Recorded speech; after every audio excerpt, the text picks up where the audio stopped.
Hi everyone, good morning. Welcome to the Mesa City Council study session for May 30th, 2024. Mayor and Councilmember Spilsbury are unable to attend and they are excused. I believe Councilwoman Goforth was going to be online, maybe.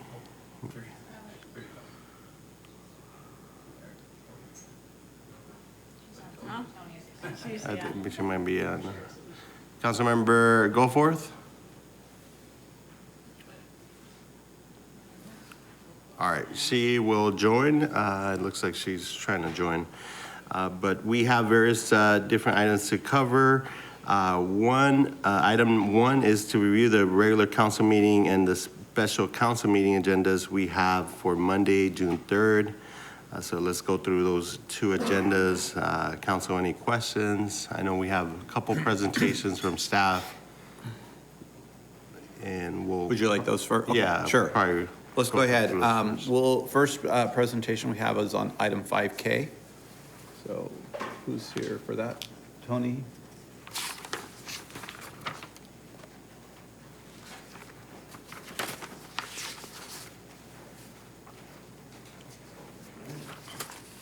Morning, Council. So, we are here and excited to talk about our second round of solar here in downtown Mesa. And so this round of solar is about 4 times as big as the first round of solar that we did. So the first round was about 800 kilowatts. This is almost 3,000 kilowatts. It's 2,900 kilowatts of solar that's going to be spread between 4 sites: the CK Luster building, the solid waste building and meter shop, the transportation building, and the main library. So much bigger installation, but we chose these sites using a matrix approach, which evaluated sites based on the pavement condition, lighting conditions, whether the public could access it, estimated power cost, the cost to interconnect the solar. So we tried to look at sites across the downtown area, and these rose to the top. And so I'll spare you guys reading all the details of what the RFP looked like that went out, but we took the same approach to the previous RFP, took what we learned from there, tightened up the document, and sent it out along with a PPA this time, which is a power purchase agreement. So we set it out with the agreement so that the vendors knew what they would be negotiating. We believe that cut down negotiating time substantially. It took about a year to negotiate the first round of solar deals. This one came in at just less than 6 months. So we believe we're tightening up our process there. One thing to mention here is that this will be a power purchase agreement. The city will not own these assets. They'll be owned, operated, maintained by the solar vendor, just like the first round. And so the results, we had 2 bidders, which were both Arizona companies, which we were pleased to see. The bids were evaluated by a team from multiple departments: engineering, sustainability, energy resources, on the price, the qualifications, and the thoroughness of the submittal. And because these sites were more optimal for solar, we're actually seeing a 44% drop in cost compared to the first round of solar. So we're really excited about that. Like I mentioned, we negotiated a power purchase agreement with the vendor, Solon, which was attached to the item, the agenda item. So we are basically ready to go here. Any questions? Yeah, any questions on that? Councilmember I'll defer to the lady first. All right. So I know there's some energy tax credit things for these type of projects. Is that incorporated in the price or a part of the project? So we're not going to be using that because we're not owning the systems. Mm-hmm. Some utilities across the state have done that, others haven't. We're choosing the PPA approach because it really incents them to keep the system up and running. And just as an example of the value of doing it that way, we had an inverter go down on the 55 North system this April on a Saturday. The solar firm caught it on Monday. Their tech was out on Wednesday. They had it fixed and back up, making power on Friday. So the direct pay benefits through the IRA, they are substantial, and they allow municipalities to do that sort of thing where we get kind of a quasi-tax credit for doing these sorts of things.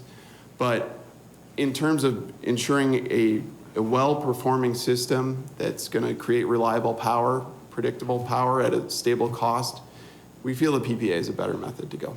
Okay. Now, will all the projects be installed at one time, or is there a sequence? There'll be a sequence to it. I think they're going to dispatch 1 or 2 crews at a time, so they'll kind of tackle them as they're able to. We talked to the facility owners, and the library, for instance, has periods where they have more public attendance than others. So we've let the solar vendor know about that, and we're coordinating with each facility owner. Okay.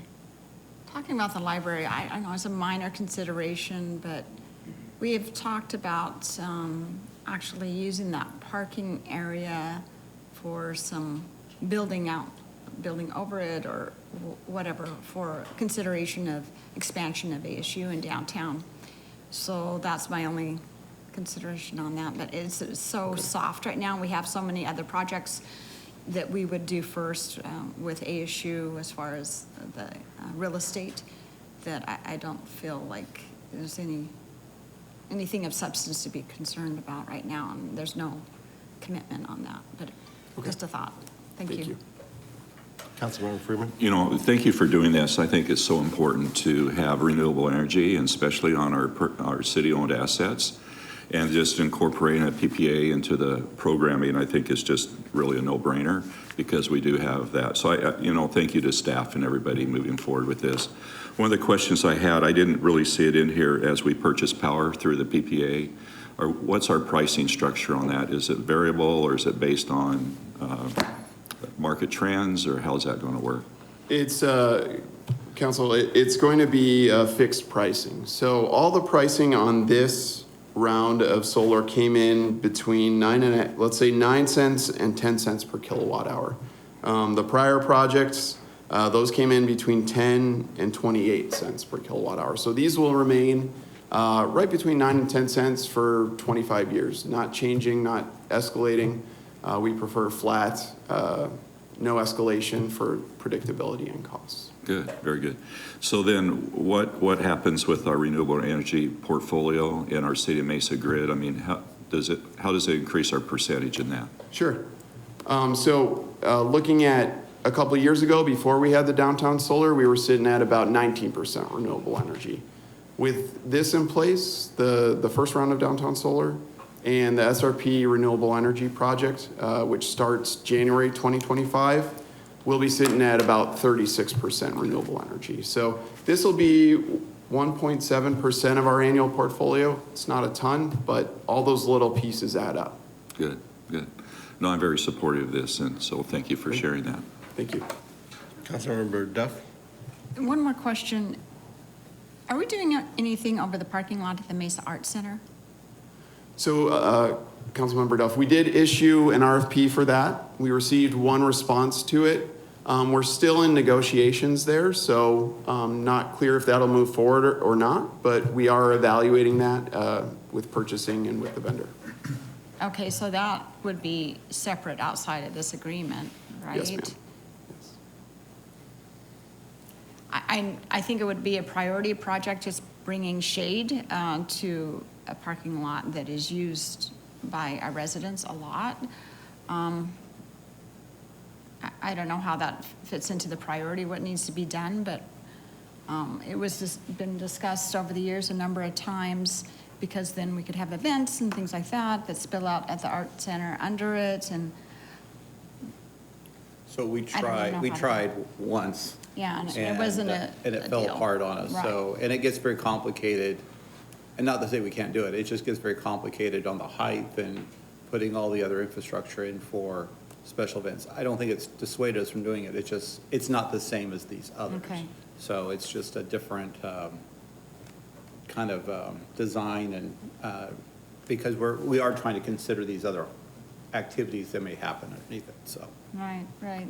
I had a slight consideration that maybe considering the Mesa Arts Center instead of the library, since the library's unknown, but everything's Well, I so don't think we up in can the air. swap these out now, but we, like, Yeah. I think Tony said, we're in conversations with somebody for the Art Center right now. Okay, all right, thank you. Any other questions? Councilmember Freeman? I do, thank you. On 5J, it's the IGA with Regional Public Transportation Authority. Was there a change there, Chris, to probably No, this is just facilitate? about the past program. Yeah, maybe a little bit more information on that. I read through that and just wanted some more. And then I'd ask a question about 5N. Vice Mayor, Yeah. sorry, I did have a question on the solar project before they leave. I think Mr. Freeman jumped straight to the question. So He's done. let me let Councilmember Goforth ask, and then we'll go to Councilmember Freeman's question. So, Councilmember Goforth? Yeah, so I was just reading through so the fiscal impact is actually, so the first year, the cost will increase. Is that what I'm reading correctly for that solar energy produced by the project? Yeah, so Councilmember Than our typical payment on the market? Goforth, yeah. So we try and compare this towards the most likely market forecast that we can put together. It is a forecast. The market is extremely volatile. So truly there's a range of scenarios. If we see a market like we saw in 2021 or 2022, these projects will save us a lot of money. If we see a market like we saw last summer, it might actually cost a little bit more than market power, but that's part of the value of these resources is they're a very predictable cost as opposed to riding the market, because the alternative to doing these truly is just go buy more power on the volatile Southwest power market, which we're actively trying to get away from to stabilize bills for our customers. But you are, to answer your question directly, you are correct that the forecast that we're using, there's a slight increase of cost by going with these resources as opposed to relying on the market. But only because what you're saying is because of the price of the market from the last year, not necessarily historically, just in the last year, it will be an increase. That's correct. Yeah. Okay. We Okay. put that together based on, I understand the long-term goal. I get it. Thank you. of course. Any other questions on this item? But just to be Councilmember Summers? clear, that would be a short term, and then over the long term, there would be a decrease in cost savings to the city, and two, a predictability Well, in. yeah, let's be careful. I don't think we've ever tried to suggest these projects are going to be a cost saver to the city long-term. I think it's just trying to diversify our portfolio, look for something that matches up our climate action plan. I think it'd be hard for us to say in a definitive manner that this is a cheaper source of energy, but it's not grossly expensive, and it provides a diversity and provides us for some green energy portfolio that we've been seeking to try to increase in our portfolio. We think over time, because of the vulnerabilities that we've seen, and you know, Tony gave you the 1 year that there was a tremendous spike, but you know, we don't necessarily suggest that that's going to be, well, we hope that's not something that happens very often.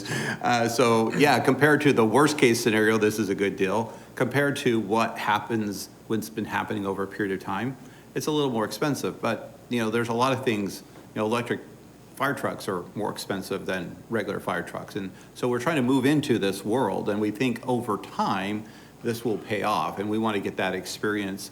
And remember, this is more than, I think you were just talking about, this is more than just the energy. It provides shade, it provides some, I think the opportunity for the library, actually, I think it's going to be pretty cool, because I think it's going to provide for our patrons to be able to park in the shade with their kids and walk to the library and have, and mostly we kind of along the pathway have that shaded, and that's going to be, I think, a great benefit for our community. So again, I want to be careful that we don't just focus on the rate, although I think we still feel it's within the range of saying this is still a good deal for the city, because then I think it brings a lot of other benefits that we don't get from our other sources. Okay, I guess for me, that's the ultimate question, right? Is this, yes, there are other benefits that have value that we need to take into account, but if this is significantly more than just going to the market, each year, that's where I would have a question. But and I can't quite tell from the answer. Councilmember Goforth, I don't think it's accurate to say that this is significantly more than the market. This is, I guess, I can give you some examples of other prices we pay. So again, this is between 9 and 10 cents. Our base load power, our 7x24 power, that contract came in at, I believe, $90 a megawatt hour, so 9 cents. So this is on par, I'd say, with what we pay for our base load power.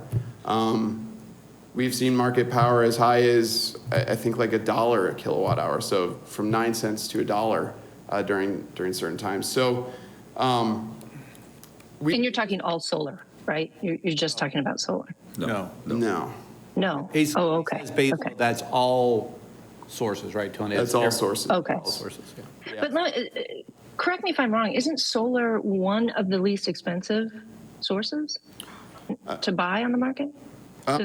Well, solar generally isn't purchased on the market. It's purchased when you do things like this, or when a bunch of utilities or a large utility puts a very large solar power system in the desert. And there's truly very real economies of scale here. So if we're doing a 300 megawatt project, then yeah, that statement's accurate. That is truly the cheapest energy that you can buy today, or one of.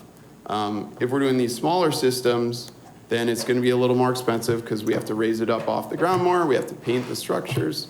There's more interconnection cost. So it is very context dependent. Okay. We I understand. Thank you. and buy solar power on the market, I guess is Okay. what I'm trying to get at. All right. Any other questions? Councilmember Freeman, Councilmember Duff. so with that said, I mean, we entered into other PPA agreements with other utility providers. So, I mean, that's how we do business.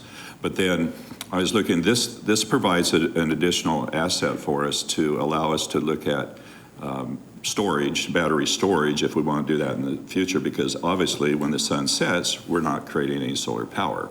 So consequently, we rely on the market and the portfolio that you go out and purchase. So, that may allow us to do, again, banking for batteries and then some other opportunities, again, with natural gas generation. So I think as we increase our portfolio, we become more self-reliant.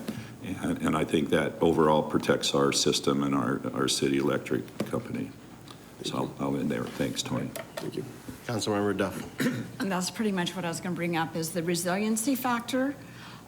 We've seen across the nation, due to circumstances, climate change circumstances, grids go off and the market energy costs are not available or go sky high. Whatever may go on in the world, it's nice to know that in Mesa, we have a system that we're generating ourselves and able to keep at least essential services going if we have a cut down on what's available on the market. So I think it's building upon that resiliency. Of course, it's bringing us closer on a climate action plan. And I didn't want to mention supply just because there is so much discussion right now with the electrification and data centers and so much advanced manufacturing coming to our area. I know SRP stresses about it. We need to stress about it. Is having enough supply to supply all these businesses and our residents. So this is a way to boost that and rely less on the market. So I think it puts us in a better position as a city. Thank you. Thank you. Councilmember Summers. Yeah, we have to, what was mentioned very briefly, though, in order to have this really as a sustainable supply based on the market conditions, we're going to have to talk in the future about long-term storage capacity, because it's resilience in the day, but it's not at night. So I think we're going to have those discussions if you try to want to get too far afield. How are we paying for this? Is this out of the utility fund? So this will be integrated into what's called our electric energy cost adjustment factor, or ECAP, which is we take all our electric supply costs and then we pass that directly through to the electric customers in their bill. So we don't mark it up or anything. Whatever it costs us to provide them power, we charge them. So these costs will be rolled in with all our other power supply costs. Into Mesa's electric utility, which is 1 square mile? Is the area around, how big is it? 5 square mile. So it's kind of the downtown area around there. Okay. Yes. All right, thank you. Okay, one last question. One more question here. On the equipment owned on the city property, who owns that in perpetuity? Does the builder, developer own that? And then Yes. we have a lease agreement with them, liability and everything covered? Yep, Councilmember Freeman, yes, the developer owns it. Like when that inverter went down, they're the ones who respond to that. If somebody crashes into it, parking their car, they respond to that. So they are the ones who own it and are responsible for all those damages, yep. Okay, thank you. All right. I think we're good to go. Thank you. No, you had a question on 5J, Councilmember Freeman? Or 5L? Okay, So 5J. I was interested in the passes and getting city employees to maybe use our utility pass that we have for our transportation, public transportation services, Ed? Sure. And how that's transpired. Sure. Good morning, Vice Mayor, council members. So the Platinum Pass program is not new. It is a program that RPTA Valley Metro affords to employers throughout the valley to try and encourage public transit to mitigate air quality issues. It's been around for a while. This is actually my first time having to present this, so I'm thinking it goes back before I was involved in it. The program is not changing. However, as you've seen in the marketing, Valley Metro, RPTA, they're modernizing their pass infrastructure, and the Platinum Passes all expire. Our Platinum Passes all expire tomorrow, and the new ones go into effect on Saturday. As part of that review for the Platinum Pass program, RPTA looked at who had IGA and who's maybe older that they want to modernize.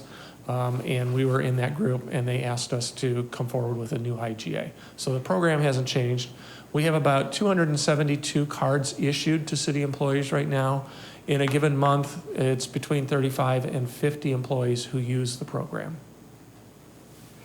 No, very good. I just thought that this is a great incentive for employees to move to and from work and utilizing our public transportation, and I'm all in. I didn't know much about it. I've been able to utilize it because I did get a card, but I find it very fun to ride as well and learn about the system. But I think incentivizing our employees overall would be great in the future. So how do we reach out to all our employees and let them know that this is available to them?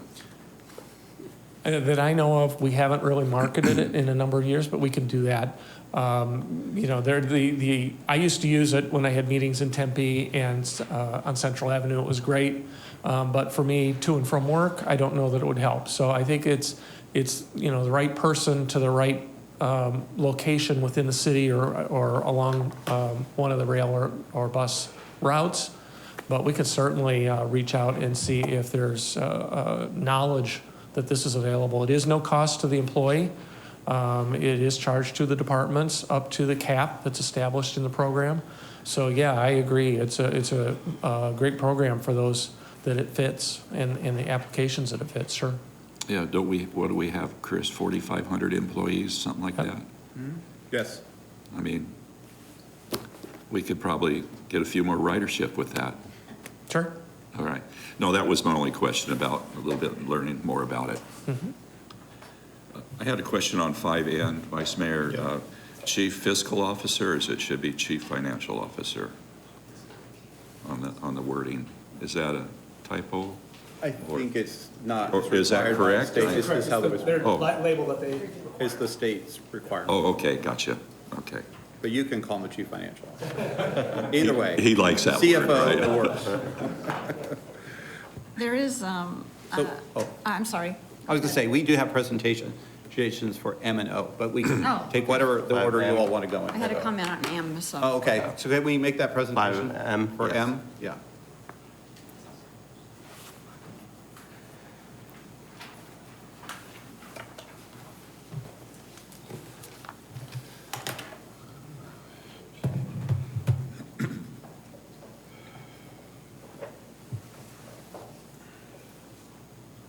Okay. Good morning, Vice Mayor, Council. Scott Boucher. I am the Energy Resources and Sustainability Director here at the city, and I'm joined with Laura Heineman, who's our Deputy Director over Environmental and Sustainability. We're going to talk to you today. You have on the agenda for Monday memorandum of agreement on a grant that we're applying for. It's called a Climate Pollution Reduction Implementation Grant. And so the purpose of this grant is to implement projects that will reduce greenhouse gases and improve air quality. And really there is a focus on these projects of shovel-ready projects, so to speak. So projects that are ready to get started, because there is a 5-year implementation period for this grant. The coalition consists of, you can see the members, it's Phoenix, Tempe, Mesa, Maricopa County, and the state of Arizona. But in addition to that, there are funds that will be set aside in this grant for what's called participants. So that can be Arizona State University, who's going to be doing a lot of public outreach, or smaller cities that aren't part of this MOA, but have an ability to do smaller projects with some of the funds that are from here. You can see the request that Mesa is putting in. That number is correct. It's over $100 million that we're putting in for this grant. The coalition as a whole, the grant is over $450 million that we're putting in for as a coalition. We submitted an application to the EPA, Phoenix, on behalf of the coalition on March 29th. And that application contained a lot of technical details about the projects that we are applying for. This next step is to adopt a memo of agreement amongst the 5 parties that are part of this coalition, really establishes the organizational framework for the coalition. There are a few key terms in that agreement that I'd like to call out, and that is the EPA will be, if we're chosen, EPA will advance the full amount, more than $453 million, to the city of Phoenix. We'll advance them before this project starts, and we will then have access to those advanced funds. So for the projects we're going to talk about, there will be no out-of-pocket expenses for Mesa, and then we will provide them with documentation how we spent the funds. So we need to meet all the federal requirements, but the benefit now is there is an advance of those project funds.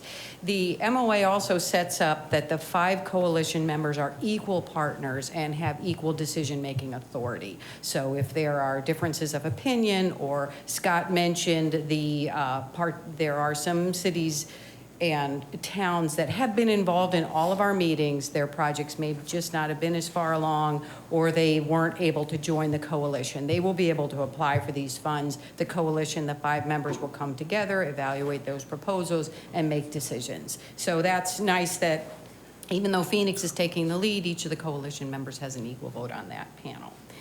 And I'd like to share with you the projects that we have put forward. These 2 projects, fleet charging and the food waste pre-processing plant, were chosen because they have significant greenhouse gas emission reductions, and they reduce air pollutants.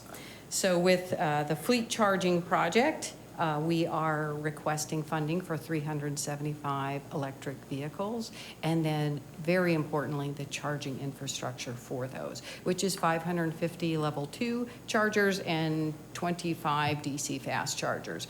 Now, because this is a federal IRA grant, we are spending it in those neighborhoods that have been identified as environmental justice specific neighborhoods. So the 20, and when I say 25 sites, that sounds like a lot, but the West Mesa Service Center has 6. We're talking about kind of charging hubs within our sites. So those 25 sites will be primarily in environmental justice neighborhoods, and if not, they will be sites that charge vehicles that serve the environmental justice neighborhood. So we will continue to have sites that need charging, but this will cover a vast majority of them. And you can't do a project this big in 5 years without needing some staff to manage it. So with this project, we've requested 3 additional staff to help support it that would be paid for by the grant. The other project that is included in this grant application is what would be the final phase of our food waste to energy project. So this would be the food processing facility that would be built at our Center Street yard by the Household Hazardous Materials Facility.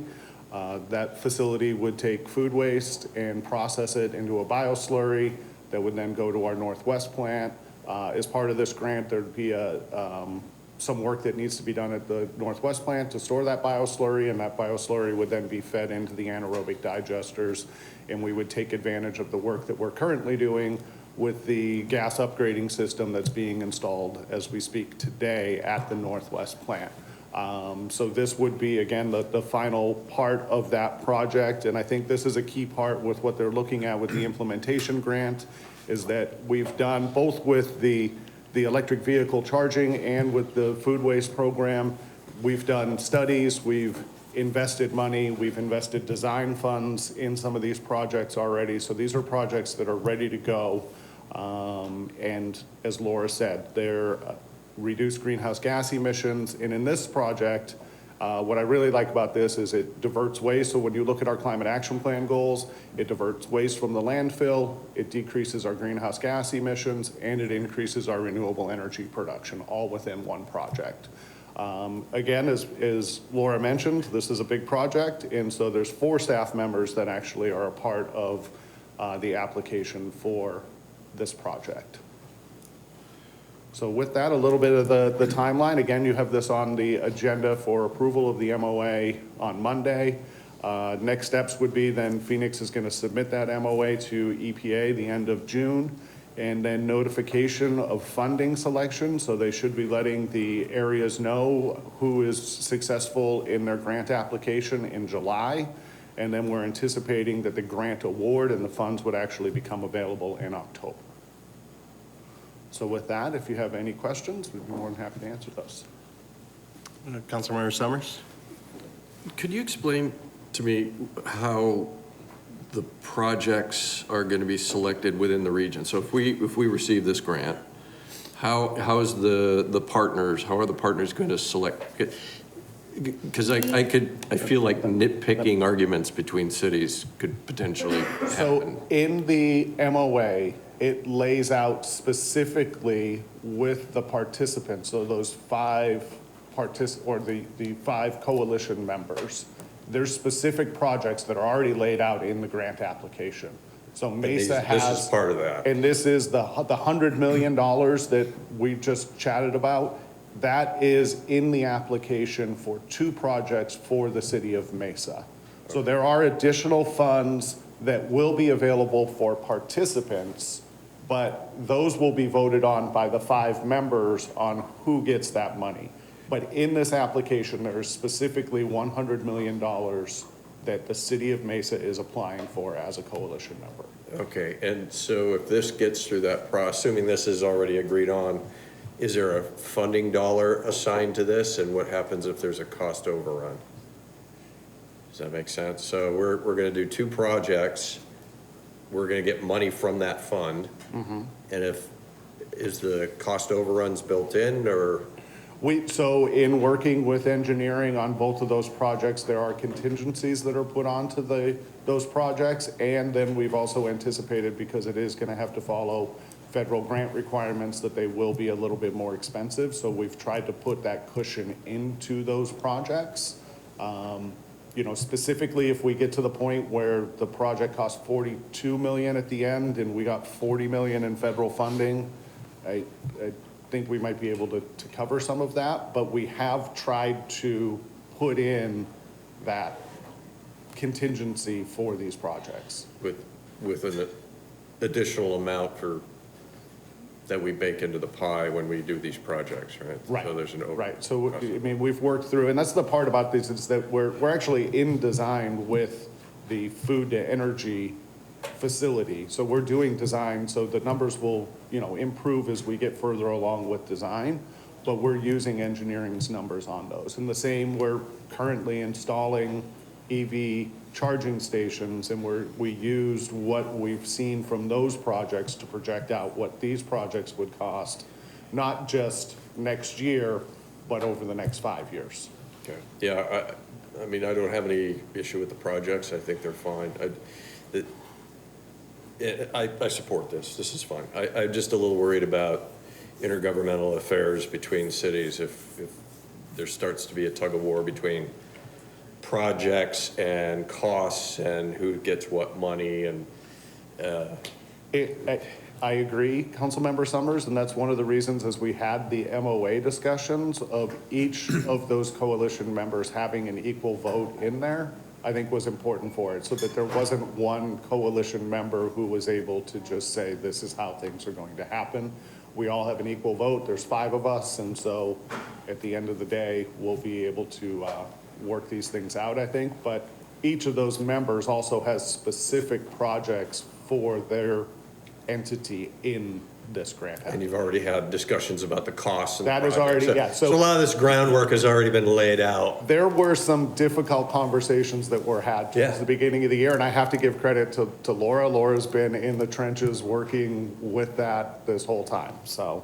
Well, good job, Laura. I mean, I'd rather have those conversations now when it's conceptual and everybody comes to a general agreement so that it's only on the edges if we have to argue over something, rather than all of a sudden we have a pot of money and everybody's trying to fight for the same project I agree, and that's the purpose of this MOA too, is to kind of lay out those rules of how we're gonna operate as a coalition when we receive the funds.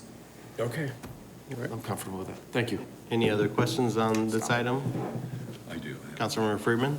So Scott, I'm excited about creating gas, our biogas. Sort of. No, but when we create that gas, I think in the past we discussed, are there some renewable tax energy credits with that gas that's generated for our fleet that Yeah. we in exchange? Isn't there something like that? Councilmember Freeman, yes, you are correct. So what the plan is currently is that gas that's produced its usage will be shown in our solid waste vehicles. And just to give you an idea, when we look at the 653,000 therms of biogas that will be generated, I was looking this morning, last month, the solid waste fleet used about 100,000 therms to fuel their fleet for a month. So this is about 6 months of fuel supply for the solid waste fleet that would come from this project. And so with that, to answer your question also, there are what's called renewable identification numbers in the renewable fuel standard, that if we show the use in a transportation vehicle, we qualify for those RINs, and those RINs have a monetary value to them. Now, there is a difference. The ones that we're currently will be generating just from municipal sewage have a higher value than the food waste ones, but another member of my staff, Lauren Whitaker, has been working hard on getting what they're calling a D3, D5 split. So we're still gonna be able to get the benefit of our current project and now the benefit of this project, but without all of the capital costs that's required to produce that bioslurry. Well, I think it's great if we can acquire all the monies to build all the infrastructure and create this, divert even food waste from the landfill and get some of the biogas and generation and tax credits, everything. So I'm sure you're all tracking that. So, I mean, I've been supporting, I think we started this, 3 years ago or something like that? Yeah, it's been a You while. took us down to the Yeah. household hazardous waste and we ground up food Yep, waste there. that's when we were doing the feasibility study. And that's a lot of the groundwork that's been done. I think that really helps make this application, rise to the top, because we have done so much work up front before asking for these funds. Yeah, and we utilized ASU as well. We did. For this programming, so that was very beneficial. No, I mean, 20,800 tons of food waste diverted, that's a big deal. Because we have to pay for that waste to be dumped. We do. All right, thanks. All right. Councilmember Summers? Is this Assuming we get the funds, is this coming back to council for future discussions on the infrastructure and putting this in? Is it, if we get the money, will we see this again at council for approvals of other things? Yeah, well, if we get this money, or when we get this money, let's say, I think what you would see is updates that would come back, but you would also see the engineering contracts that would be necessary in order for this project to happen. Okay. I mean, council's already approved some of the. A lot of this. No, it's the engineering part that I was. Yeah, so the design portion. Yeah, we're well down the road been on here as these. part of the Yeah, project. no, but it's the engineering portion, because I might have some questions on that particular part but I don't want to do it here. Okay. I'll do it later. Yep. Councilmember Duff? So can we go back to the fleet electrification and charging infrastructure? Okay, so the grant includes purchasing 375 vehicles? Wow, okay. Yes. All right. And I assume the DC fast charging and the environmental justice areas are being coordinated with Ian and what he's identified in the RFI that he's doing. These will be located on city sites city with fleet sites. parking. But we are coordinating with both the Energy Resources and SRP in terms of energy. So we will certainly, they are aware of where these are going in our community. But these will not be publicly accessible chargers. These will be just for our city fleet. Okay, so the environmental justice neighborhoods, how does that come into play if it's just for the city? Tailpipe emissions, if you can imagine what happens with all the gasoline-powered vehicles that are parked at West Mesa Service Center. So we're saying that in there will be clean burning I vehicles see. pulling out of there coming back at the end of the day. I see, I get it. Okay, great, thank you. I'm sorry to just barge in, but Vice Mayor and Councilmember Duff, real quick, one of the things though that we are doing is if there is efficiencies in the actual electrical infrastructure that needs to be upgraded between the two projects, we're absolutely going to take a look at that. Tons of coordination happening, for sure. Great, great. And can we have the presentation uploaded into the council Do Legistar. agenda? Yes, The we Legistar? should do that. Yeah, just as a reference, I think it's good to go back on and just keep track of things, because reading 15-page MOUs is difficult. Okay, thank you. Councilmember Goforth, you have a question? I do. I'm curious, are there other cities, and you might have mentioned this previously, are there other cities with the food to energy program There are others. in the valley? Not in the valley. So Okay. there are a lot of them in California that is driven a lot by their organics ban. So you can't landfill organics in California. So that drove new technologies to happen. So when we've been looking at sites that have been doing this work, our focus really has been in California where this has been happening. Now, the city of Phoenix does have a biogas upgrading facility at their 91st Avenue plant that they take existing biogas, similar to what we're doing at the Northwest plant today. But they do not add food waste to any of the digesters. So not to get too much into the details, but how does that work as far as diversion of the food? How is it collected? Because we don't separate that out. Where does that get separated out and delivered to the plant?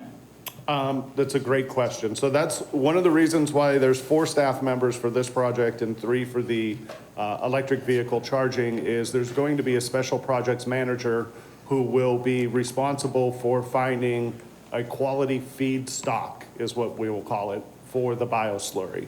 So the focus during our feasibility study is on commercial waste producers. So we worked with Mesa Public Schools, we worked with Arizona State University, we worked with United Food Bank, we worked with Bashas. So it's not necessarily the residents of the city of Mesa that we're looking at collecting the food waste from. We're looking at collecting it from areas that produce larger quantities of that food waste. In addition, through the feasibility study, we also looked that it might be difficult for the city of Mesa by itself to collect all of this food waste. And so what we're anticipating, and we've had conversations with coalition members, Tempe, Phoenix, ASU, Scottsdale even is interested in them being able to have their own food waste routes and bring that material to our facility. And we would actually charge a tipping fee for them to tip their waste at our facility. And so that would be the first time, I know, well, I've been up here before to talk about solid waste, but Sherry Collins has been up here. The city of Mesa doesn't own any post-collection facilities. And so this would be our first, kind of putting our toe into post-collection to where we're gonna take that waste, we could charge a tipping fee, we could even charge tipping fees to, a waste management or a Republic Services if they have a food waste route. Because I would anticipate that they're gonna have customers that want to be able to divert their food waste, and so this would be an option for them to be able to tip at one of our facilities. Great. One other question, that the extra biogas that you mentioned, what are we doing with that? That will be used, it'll go through the upgrading system that's currently being installed at the Northwest plant. It'll be injected into our natural gas utility, and it will be shown on paper its use in our solid waste fleet. So our fleet, which will then qualify us for those renewable identification numbers that have a monetary value to them. But I thought you said there's about double that we use currently that will be produced? No. Did I hear that wrong? The solid waste fleet uses, just last month they used 100,000 therms. So if you put that out over 12 months, they're 1.2 million therms, and we're producing about 653,000 here. I believe the numbers is going to get us in the 75-80% of the amount of gas that the solid waste fleet uses. So this is going to come very close to the solid waste fleet. The solid waste fleet should be able to sink all of this gas. I guess that's probably the easiest way to say it. Okay, great. That's great. And this is all the new infrastructure that's being built will only be at the Northwest plant. Is that right? No, this facility will be built at the Center Street yard, which is where our household hazardous materials facility is on Center Street. And then it will be brought by a tanker truck to the Northwest plant. And there'll be a receiving station at the Northwest plant that will have tanks to be able to hold this material and then feed it into the digesters on a consistent basis. And the digesters already exist. The digesters Yeah. already exist. Yeah, we're using Okay, the existing, okay. yeah, when we say Northwest plant, that's the existing Yeah. infrastructure. Okay. So the new infrastructure is at Center. Okay, great. Thank you. Councilmember Summers, you had? I would just say, what's the intersection, Center and? Of And what? the 20, Lehigh Road, I guess is what, Lehigh. yeah. 202 Freeway. Right. Perfect. Just a quick question on the fleet, the 375. How much would that take us to, the whole changing of the fleet? Is that a? What's the number, Laura? So we did a vehicle assessment report when we started this, about 1,200 vehicles in our fleet could be converted to EVs. Some of those EVs do not yet exist in the marketplace, about 1,200, and this would be 375. We started down this path because of the charging stations and the cost that it's cost, that's the largest share of this will be spent on that. So that 550 though should, be able to get us to where we need to be because you don't need to charge every truck every night. Sure. Multiple trucks per charger. Okay. All right, thank you. Any other questions? All right, we'll move along, and then we had another one for 5N. Oh. Or was it, or? Oh, 50, okay.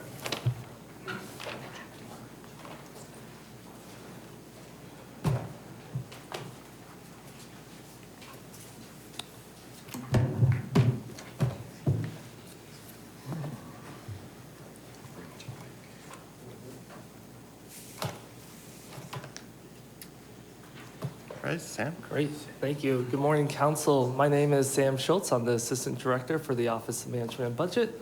I'm here today to talk to you about the pension funding policy for our PSPRS plan for Tier 1 and Tier 2. So per state requirement, each fiscal year, council is required to adopt a pension funding policy, as well as formally accept the city's assets and liabilities of the plan. It's something that the state required for cities who are not fully funded in their pension plan for Tier 1 and Tier 2.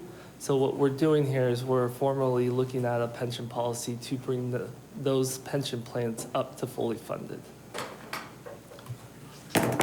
With the pension policy, we have a couple funding requirements to ensure that we meet those goals. The first one is maintain stability of contributions. In addition to the contributions that we're making, we're also doing an additional $2 million transfer into a pension stabilization bucket to allow us to be able to act when missed investments occur or changes in the actuarial valuations occur, to give the city some flexibility to adjust and adapt with those changes in those valuations. The second is to ensure that the city meets the minimum funding requirements. So with the actuarial report, the city is required in those actuarial reports an annual required contribution. Fortunately for the city, when we made our change a few years ago, we have been investing more above and beyond that actuarial contribution. But for the funding policy, we want to make sure at a minimum, we're meeting that annual required contribution. And then lastly is the funding and ratio timeline. One of the things that we're looking at is we're required to get to 100% funded. The city, when this requirement came out, accepted a 30-year amortization schedule that we would then meet and become 100% funded. The city at that time wanted to do a little bit quicker, agreed to a 25-year that we've been working down. So with this timeline, what we're looking to do is become fully funded by June 30th of 2042.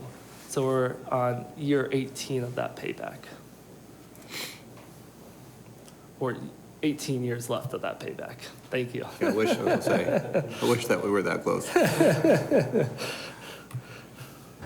So a couple updates before we get into the numbers of where we sit with the actuarial report.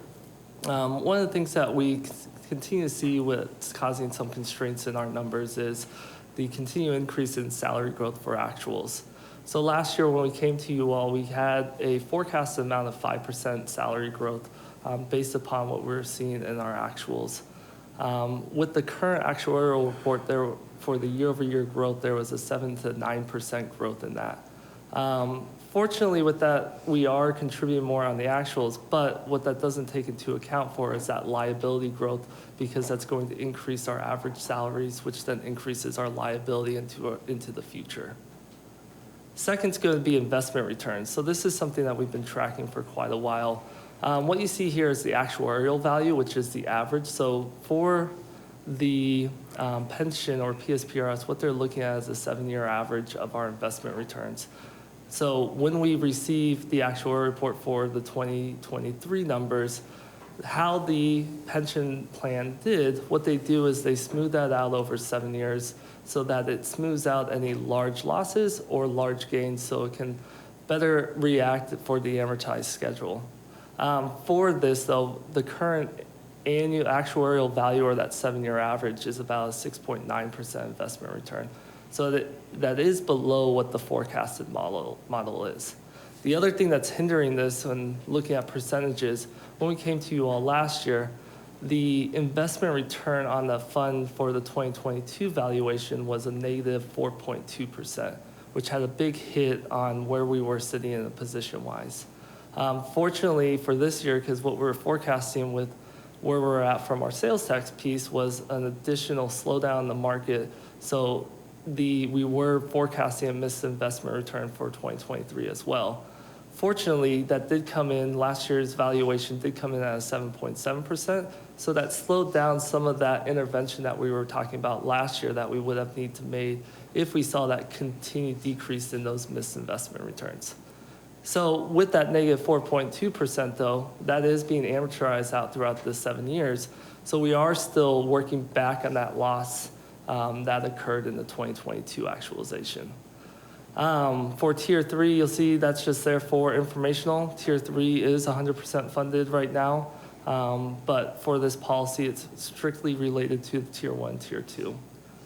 Additionally, for the model itself, one of the things that PSPRS changed that they've been working down towards is the change in wage growth assumption in the forecast itself. So for wage growth, what they do from a forecasted standpoint is they take those assumed growth to then account that into the assets. So the more that we lower that down, the less assets that are forecasted out into the future. So by lowering it, then that increases our liability. This has been something that they put in play. It used to be 3.5%. They've been bringing it down to 2%. Our 10-year average at the moment is about 2.89% on that wage growth.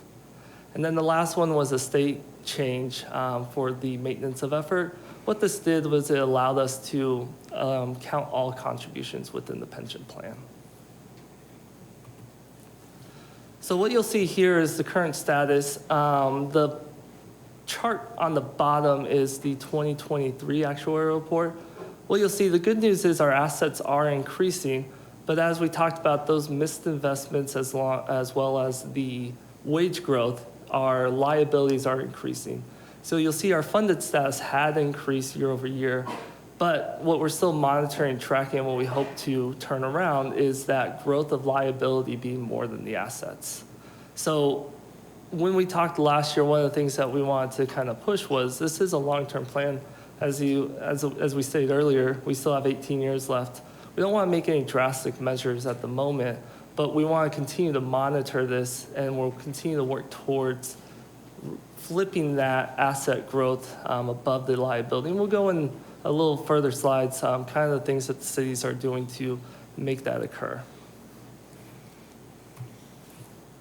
So from a city funded status or strategies, we have a couple points here. The first one's going to be that pension stabilization fund. So we've been contributing that $2 million for a few years now. As of 23-24, that fund balance will be up to $16 million. Our plan is to bring that up to a cap of $20 million to allow us that flexibility moving forward.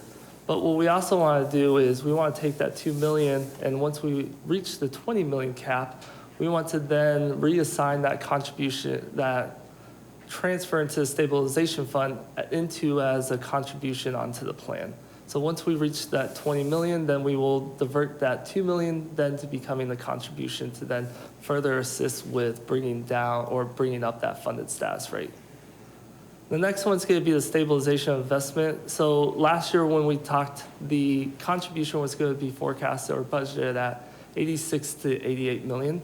There's been some changes that we're accounting for now and we're trying to capture. So one of the large budget items that we discussed this year was the PD overtime.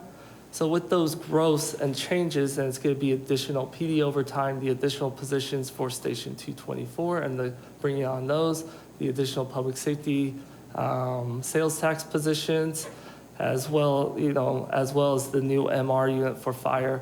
As we add those, we're looking to realign our base based upon those changes. So with the increased overtime growth, we're looking to capture that pension increase as well to then forecast that throughout that amortization schedule. And then the last bullet point on there is that marijuana sales tax that we have been diverting over to the pension fund. In 2023 compared to today or 2024, we have seen some growth in that sales tax. So one of the changes in our forecast with that is some of that growth of that sales tax. And then we're also taking into account the ongoing growth of that sales tax based upon general CPI. So we're starting to see that kind of level off. And then we're going to forecast that based upon general CPI growth. So for 2024, for marijuana sales tax, we received about 3.6 million in funds for that, which was a growth of about 400,000 from the prior year. So the last point is going to be the increasing of the boundaries. This is something that we're going to change a little bit. So as we discussed, we have increased what the contribution is that is accounted for in the 24-25 budget. But with the boundaries, we're kind of moving away from that. We feel comfortable where we're at with the stabilization payment, but we're looking to increase that based upon any personal services changes that occur within police and fire to account for that into the forecast. So for Mesa's outlook, we're going to continue to increase or contribute more than what the annual required contribution is. because it is an important point for the city that we're going to be getting to that 100% funded status. We are in a lot better position where we would have been if we never have made this change to that stabilization payment, to where we are contributing that $12 to $15 million more above that arc. That has helped us weather some of this investment loss, but we are on the path that we're trying to get there quicker, and we'll continue to review and monitor the market conditions to make sure if there's any intervention that we need, we can take those actions with that stabilization pension fund, or if there's additional contributions that are needed. Secondly, we'll also continue to monitor state and federal impact. Last year, the big question mark that was out there that we weren't sure how it was going to affect our investment returns was the federal ceiling, the debt limit ceiling. So that was a big factor that was going to be playing in what kind of decisions or moves we needed to make. Fortunately, there wasn't an impact to that, as we saw that there was we received a 7.7% investment return. But in the next 18 years, there's going to be continued impacts like that, as well as state legislation changes and so forth that we'll continue to monitor and ensure that we account for it into the forecast. And then, like we talked about with the change of the salary and overtime, we're going to continue to monitor those changes, the personal services changes of police and fire for those Tier 1, Tier 2, and Tier 3 employees, because Tier 3 contributes on the city side the legacy rate to ensure the funding status of Tier 1, Tier 2. But we'll look at those each fiscal years going into the budget.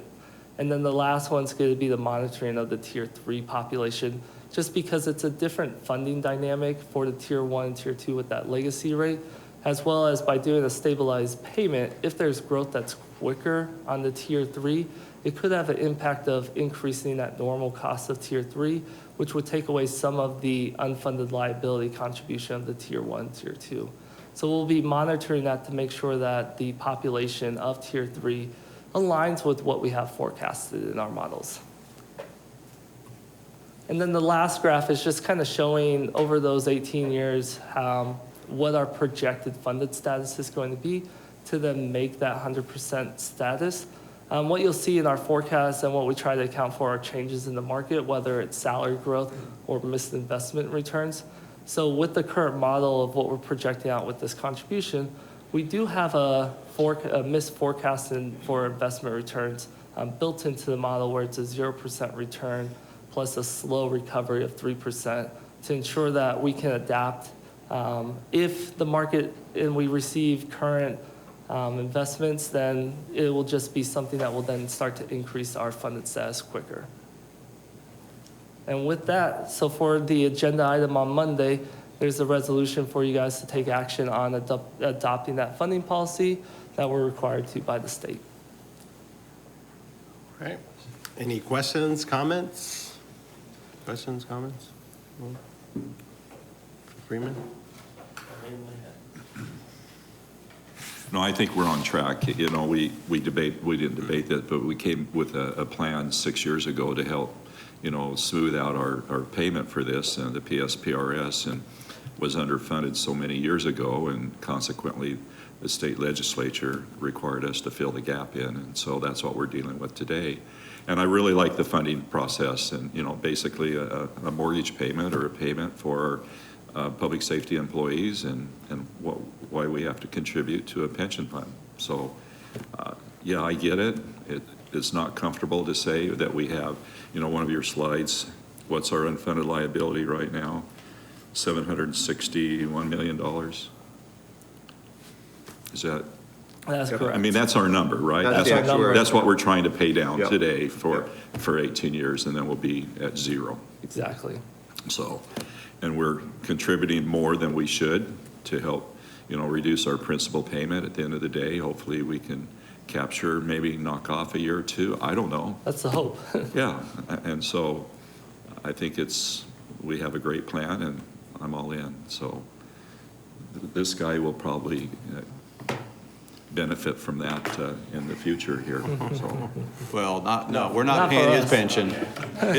His pension fund is a much deeper hole than this one is. Yeah. Good luck. Yeah, that, I just hope they can make their payments in the future for you. Hopefully.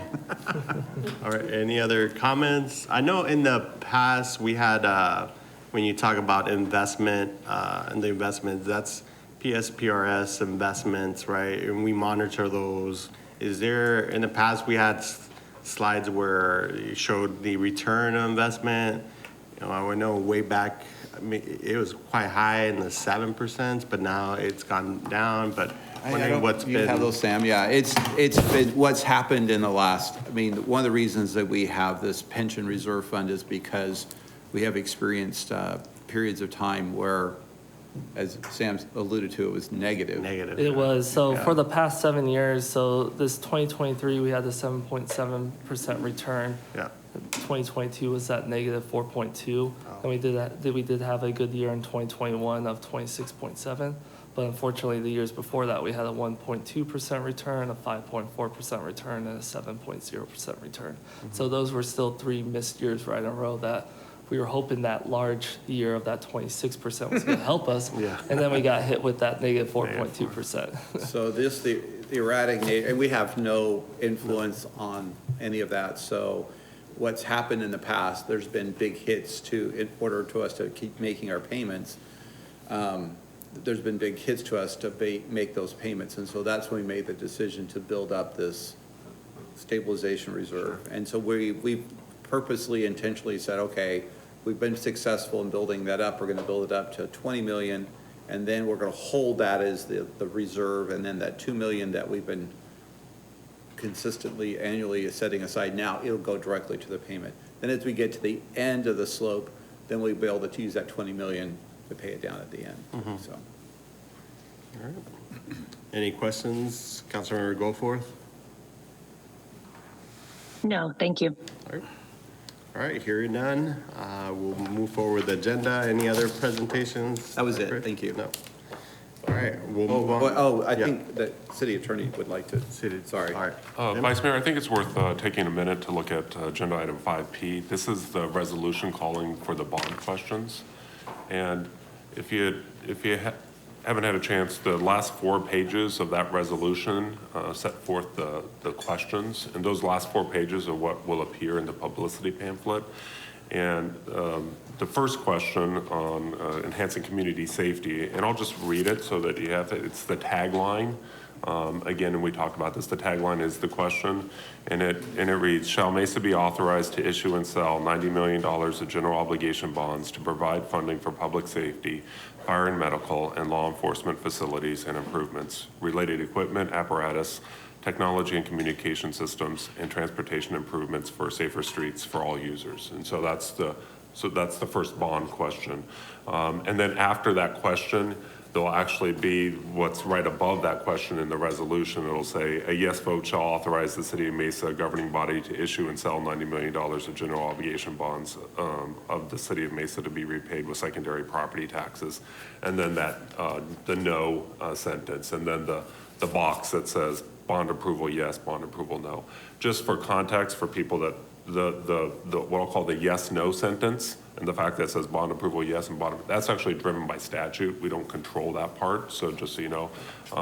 But the tagline question is what we wrote for this particular question. So I just want council to be aware of that. And so this, and then within the context of the ballot, this will actually be the second question. The first question will be the permanent base adjustment. The second question will be this, the enhanced community safety.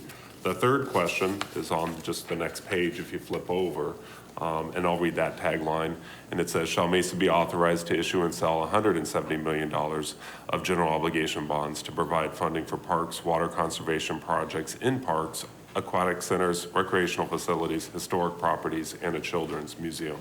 And then I won't read it. It's a similar sort of yes sentence and no sentence, and then yes, no. And so that will be the third question. And then the fourth question is the general plan. And so, and these last 4 pages will be in the publicity pamphlet. So it provides additional information, including some examples of the projects that council's already discussed in the last, we obviously have had several study sessions having extensive discussions. So that will be provided in the publicity pamphlet. So I wanted you to be aware of this because Monday night is it's a true deadline. You have to approve or not approve it Monday night, and so if there were any questions regarding that, we'd obviously need them before then. All right. Thank you, Vice Mayor. Councilmember Duff? Yeah, Jim, where is the language? Is it in our documents? Yeah, it's in the last 4 pages of the resolution. If you pull up the resolution, Oh, okay. and it's labeled question A and question B. The reason why we used letters there is because we didn't want to put numbers, and people think that that was going to be the first and second question on the ballot, because they're actually the second and third question on the ballot. And so Okay. those last 4 pages are, I think, the most interesting pages for you to read. Yeah, I didn't make it past, I saw the signature pages, and I stopped, and I didn't pay attention that there was more after that, so, okay, thank you. First, Councilmember Simmers? where, do we know, is this going to be on the front page of this is going to be a long ballot, right? So do we know where this is, we have no idea? On the order of the ballot? Yeah. Yeah, it does start with the federal, and then it goes to the state and the county, and then us. I actually have a sample of the ballot. So everybody should open their ballots in reverse, just start voting at the local level first? Yeah, it's going to be a Yeah. tiresome. Well, I think the mayors are on the bottom right of the first page, and then you flip the page, and it's the council on the. That's not too bad. Oh, I'm sorry, I But only you're talking have about the sample for the primaries. primary, We yeah. haven't so seen the ballot for Haven't gotten to the November. general yet, but that's probably still gonna be being a little debated. longer. Okay. Yeah, the primary, this is November, so this Yeah, is, So that will be longer. That one's going to be the 4-pager, right? No, I think they said 2 pages. Oh, Yeah. cut it down? Okay. Probably front and back. Large front and back. Front and back is Yeah. probably the 4 that I've heard. All right. Well, it's going to be a long ballot, folks, so start at the back. Yeah. Vice Mayor, Yeah, Councilmember Goforth? if we have people that are wanting to comment on this item, how are we going to do that on Monday? this is blue card. Do we need to pull it from consent? Do we keep it on consent and they comment after? How do we do that? No, if someone, Vice Mayor and council member, if someone pulls a blue card, we'll take it off and we'll take the comments. I mean, obviously, we'll take it off consent if someone wants to comment.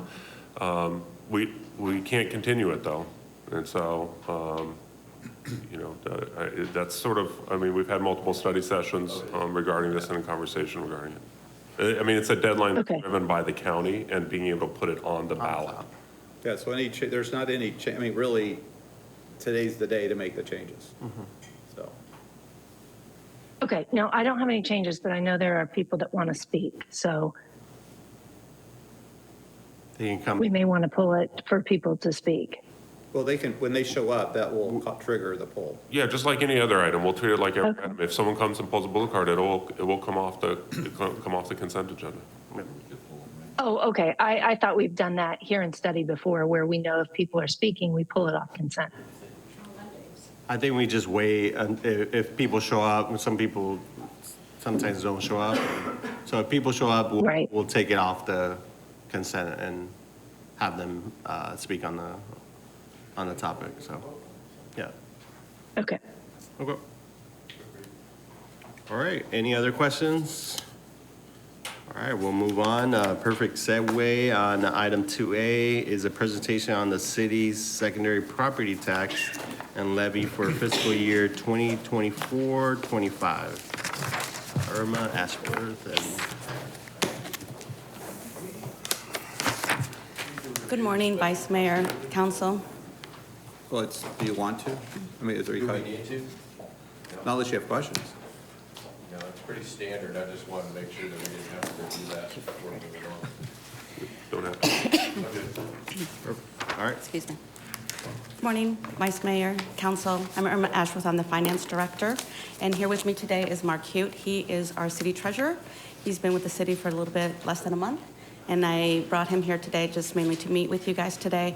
In the future, when there's property tax presentations or bond issuance presentations, Mark will be the one that will be presenting to council. Okay? All right. So the first thing I wanted to cover is the total property values. These values are provided to the city from Maricopa County Assessor's Office. There are 2 values that they provide to us. In the green bar is the limited property value, and that is what is used as the base for our taxable value that we tax on the property taxes. And then the blue bar is the full cash value. That's meant to be closer to sales value, which it truly isn't, but it's meant to be a little bit closer. You can see the growth over the last few years.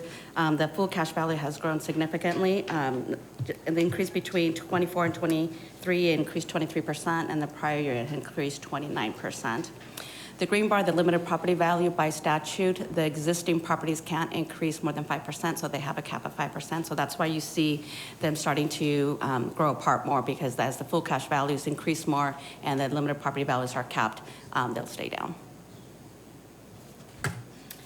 The city's property tax value grew 8.4%. You can see it was almost an even split, where 4.3% was the existing properties and 4.1% was the new properties.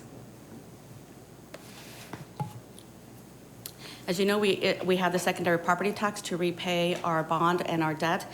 These are the current bond elections where we still have debt service payments, 2008 through 2022. And the example of what a yes question is here. This is the one from 2022 that the voters approved. Our proposed fiscal year 24 and 25 tax rate and levy. The property values increased $400 million from a $4.5 billion value last year to a $4.9 billion value in this year, which is an 8.4% increase, which I went over a little while ago. Our tax rate, we are proposing to keep our tax rate flat, keep it at the 85 cents and 82. And our tax levy will increase by $3.2 million as our property values are increasing, our taxable values increasing. Keeping our rate the same still gives us a higher tax levy. And the impact for the annual cost for the median homeowner would be $152, which is a 5% increase. $7. $7 a year. Just $7 sounds, Much better. it just puts it in context. I mean, So Irma, is that what each homeowner pays annually? That's their total payment That would per be year? the median to the For median. the median. For the income. median, yes. Okay. yes, Some pay a For the little median less, some pay a little more. Correct. yeah. Trying to But- fit it right down the middle. Gotcha. Okay, thanks. This next chart has the historical tax levy and rate and a forecast. The levy amount is on the left and the rate is on the right. And you can see that we brought our tax rate down and we're keeping the rate the same this year. And the forecast going forward would be that we would be able to keep it the same, assuming that the property values would increase by 6%, which we've seen that in total they've been increasing more than that over time. And this also is meant just for the debt that we currently have and issuing debt on bonds that are already authorized. This does not take into account a new bond election. This is just what we currently have available. So the good news is, Irma, right, with the current, go back to your chart at the beginning, where our limited property value is and for full cash value, we have a lot of room, Yes. even at a cap of 5% each year, that can just continue to grow, assuming there's no, I don't know what you'd call it, or tremendous loss of value in the Property values. property. But even if it doesn't grow, just maintaining where it is today, there's a tremendous amount of ceiling, I guess. Yes. For that 5% to continue to grow. So, And when the county determines the full cash value, as I said, they try to get closer to a sales value. Those values are based on a couple years ago. So the values that you see here are from 2 years ago as well. So if there was a decline, it would take a couple years before we would see that and before it would have an impact to our, to the city's values and to our rates or our levy.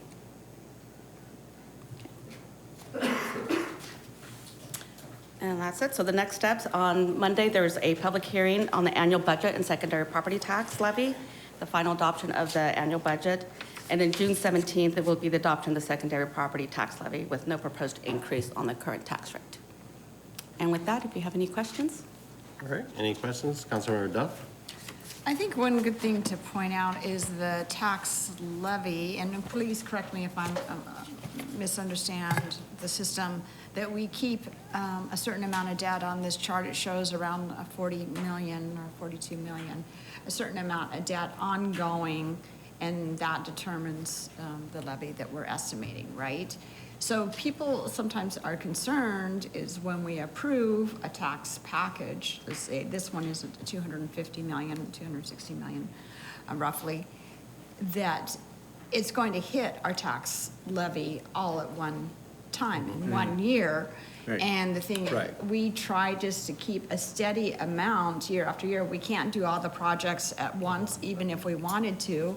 It's over a number of years, so as we're paying off debt, we're experiencing more debt for the projects going forward. So when there's a concern, well, it's not gonna be 42 million, it's gonna be 250 or whatever like that. No, we are not going to incur 250 million in 1 year. We're gonna try to keep an uniform amount of debt every year. Therefore, the tax levy will maintain fairly steady. Yep. Councilmember Jeff, that's So- correct.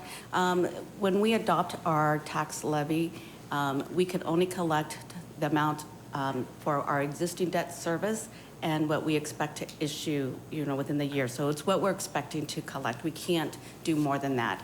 So we wouldn't be able to increase the levy for the whole amount if we're not going to be incurring those costs. And typically, it takes us about 6 years to issue the bonds once the bond election is approved. Because the first year, nothing's really happening. And depending on the project, some come sooner and some come later. So it is over time. And if property values continue to increase, then the impact of that $250 million bond election would be less than what might be in the voter packet So, that is yeah, provided. And Irma, it's while we may draw down the 260 million over 5-6 years, the payment of that debt is typically looks out over 20 years. So we try to keep that smooth true. Yeah. over a longer period of time. So it's not, don't take 260 and divide by even 6. Right. Because the idea is these are projects that continue, and we look at, now some of the projects we understand, we're careful too, because then we caught in the, well, why are you funding a fire truck for 20 years? Well, we do have sales of bonds that are shorter than 20 years, because we recognize we have a variety of different projects, but typically, most of these payments are scheduled over 20 years. So when we come back, and then we go into the market once a year, we'll sell the bonds, and it'll be for a 20-year period.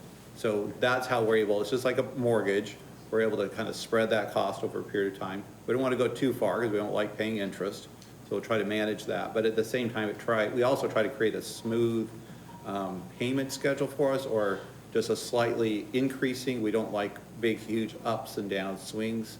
So that's what's part of this plan. So the good news for Mesa, though, as Irma said, and you all picked up on, is that because of the growth in new construction, and even value increases, but even new construction, that's really growing the base that we can apply the taxes to. So it allows us to spread that cost out across the city.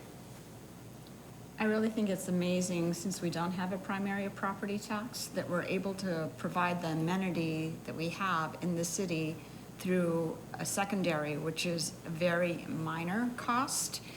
And because also when I look at other cities and I go to conferences and do tours, I said, wow, this is a phenomenal amenity to your community. How did you pay for it? And so many times, they don't talk about the property tax. They talk about TIF financing and other financing tools we don't have available in Arizona. So this is really our only tool to bring the amenities that our residents deserve and make it a desirable place to live, is through the secondary property tax. We don't have really any other No. tools. That's a great point.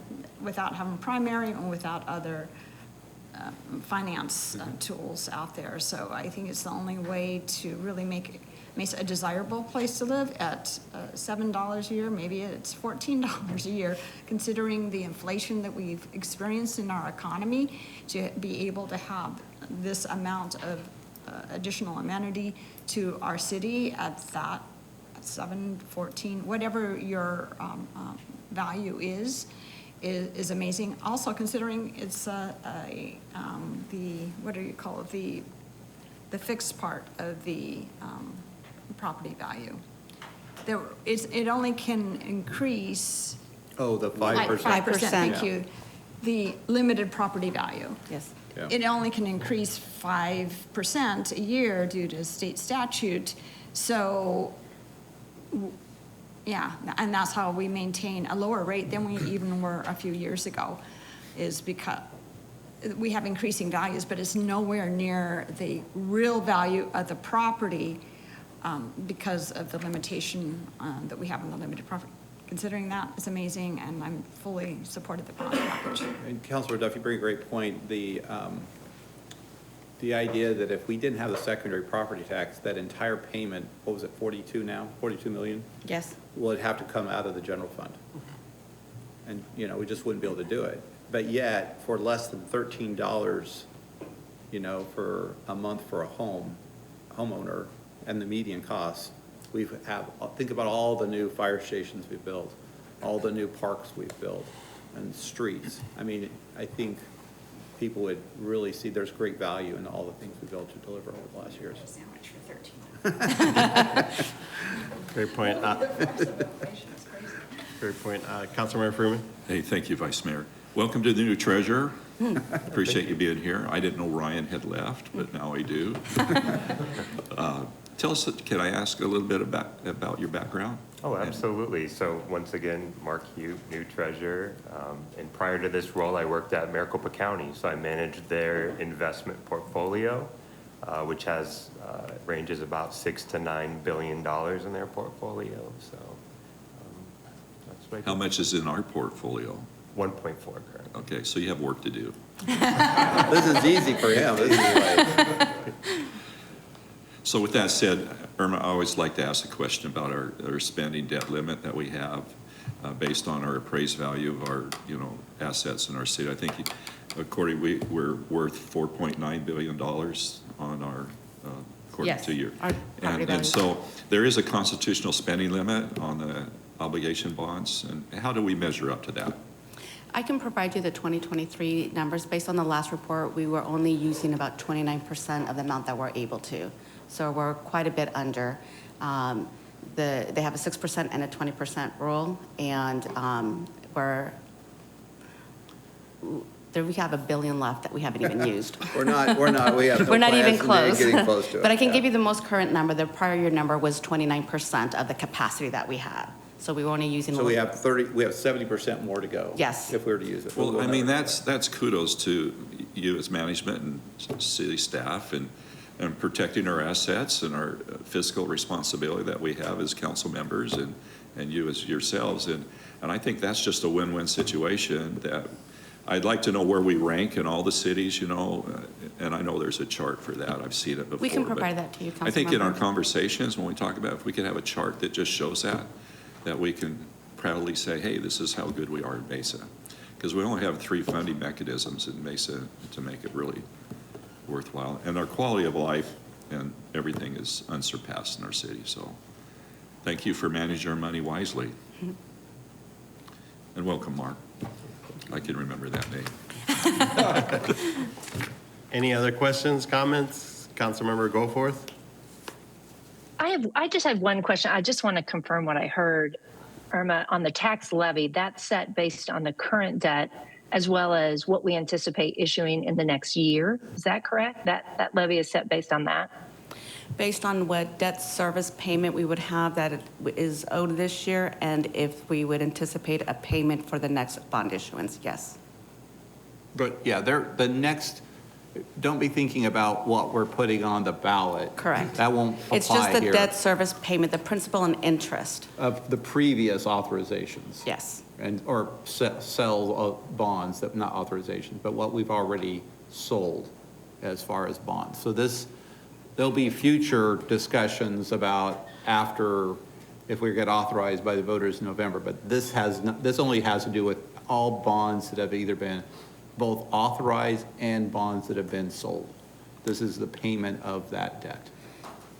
So I think I can also, if this helps Councilmember Goforth, if we issue bonds in '25, as Mr. Brady said, we structure it so that there's always payments. So there might be a payment that next year, right? So that 1 year payment would be included in this levy, if that helps. Yes. Okay. That's what I was just wanted to confirm. That makes sense. Thank you. All right. Well, thank you. Thank you for the presentation. We'll move forward with item 3 is to acknowledge the receipt of board minutes. Do I have a motion and a second? Councilmember Duff, motion, second by Councilmember Freeman. All in favor, say aye.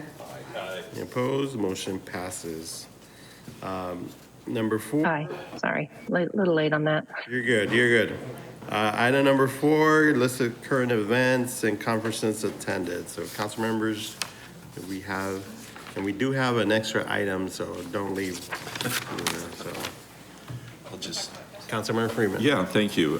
I was able to attend the Mesa Public Schools roundtable, business roundtable yesterday at the Post, and it was really well attended, and talked about the opportunities about hiring youth under 18 years of age, and so their partnerships in the future workforce is there.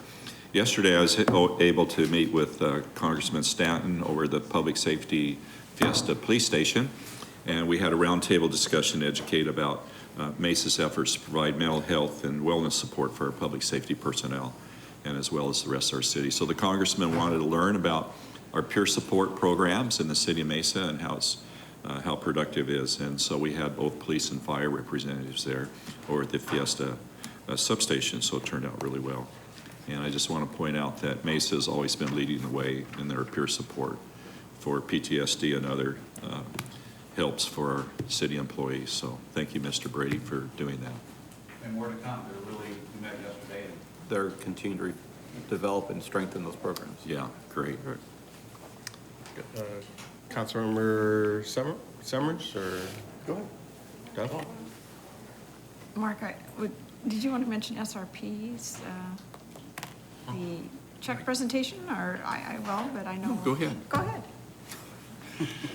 So thank you for the nudge there. Yeah, it was significant. So 260. Yeah, so Salt River Project gave the city of Mesa $30,000 credit towards the electric fire truck that we put in as Fire Station 221, and then the balance, 262. 200, well, I think that was a total check. The total was The total was 262, or 267? Yeah, so I mean, 30. So less 30,000, do your math, you mathematicians out there. Yeah. But we got the balance for cost savings for lights, LED lights and changes and everything we've done in the city. So we got a substantial check. The mayor, Councilmember Duff, myself, SRP, a lot of the city staff were there. Candace, thank you for being there. Scott, you were there. Yeah. So Mr. Brady was there. Oh, was he? Okay. So with that said, that was a great time, and I appreciate SRP stepping up and doing that. So, and again, they recognized our electric fire truck capacity there. Thanks. All right. Councilmember Summers. I came home not long ago, that fire truck was in front of my house for a neighbor, not for us. My wife was in the front office. She didn't even know it was there. I opened the window, she looked out, oh, wow, look at that, lights and everything. The only thing you heard on that thing was the air conditioner. So that's really nice. Since I have the floor. Yeah, go ahead. Jen, you and I attended the celebration for service for everybody, what, over 20 years, right? 20 and up? Over 15. 15 years, thank you. So for all the employees who have put in a lot of effort and toil for the city of Mesa, thank you for your service. I really appreciate it. It's really important. Not every city recognizes employees like Mesa does. So I'm pretty impressed with how the city and city management make sure that you know that we appreciate all the work that you're doing. Even the ones that are getting some of my angry text messages, but appreciate you too.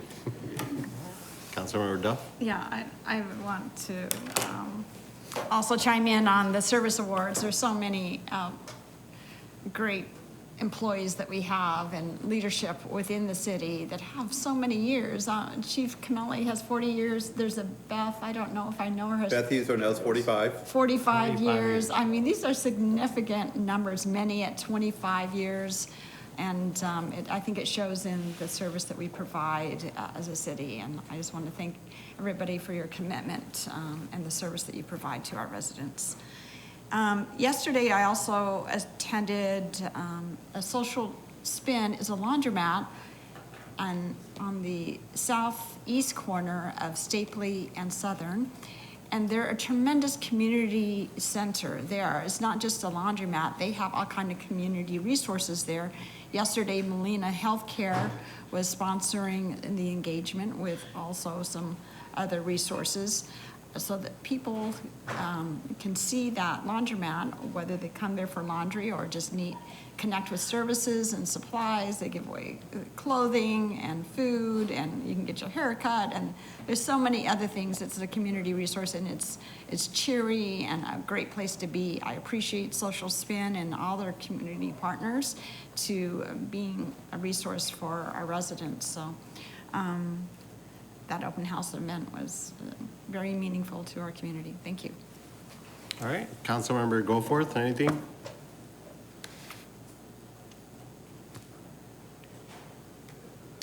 No, thank you. No, okay, perfect. Mr. Brady, a list of scheduled meetings, future meetings? Yeah, just quickly, next council will be this coming Monday, June 3rd at 5:15. And just remember, that night we have, and it's just mentioned here, we have the regular council meeting, and then we have the special council meeting, which by state law required to do to approve the budget. So, thank you. All right. Well, we will go and convene this meeting, or do we go into convening an executive session? Item 6.6. Item 6 is to convene executive session regarding the Cavan litigation. Is there a motion to go into executive session? Second. Summers, Councilman Freeman, second. All in favor say aye. Aye. Any opposed? Aye. Go into executive session. All right.